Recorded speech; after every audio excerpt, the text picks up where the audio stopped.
ঢাকা ৯ আসনে বিএনপির মনোনীত ধানের শীষের প্রার্থী হাবিবুর রশিদ হাবিব বলেছেন, তিনি এলাকার সন্তান হিসেবে আজীবন জনগণের ভালোবাসা ও দোয়ার সঙ্গে থাকতে চান। এলাকার উন্নয়নের জন্য এলাকার সন্তান হিসেবে সবাই ঐক্যবদ্ধ চাই।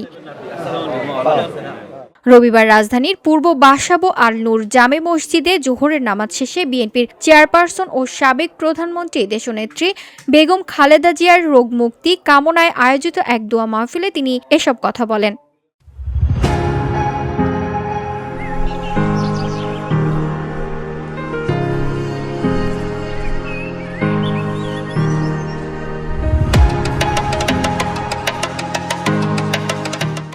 হাবিবুর রশিদ হাবিব বলেন, মহান আল্লাহ পাকের কাছে শুকরিয়া আদায় করছি যে আজ আমি এখানে দাঁড়িয়ে দুই একটি কথা বলার সুযোগ পেয়েছি।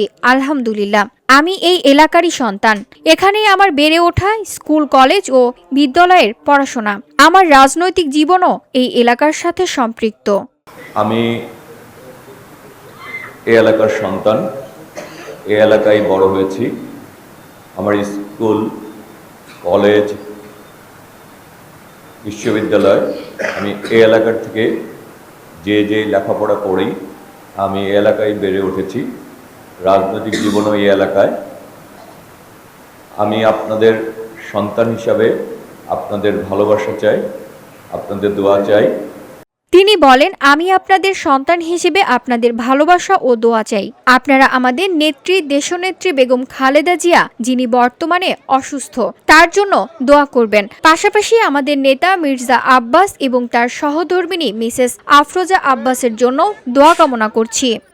আমি আপনাদের ভালোবাসায় মাধ্যমে আপনাদের কাছে দায়বদ্ধতার মধ্যে থাকতে চাই।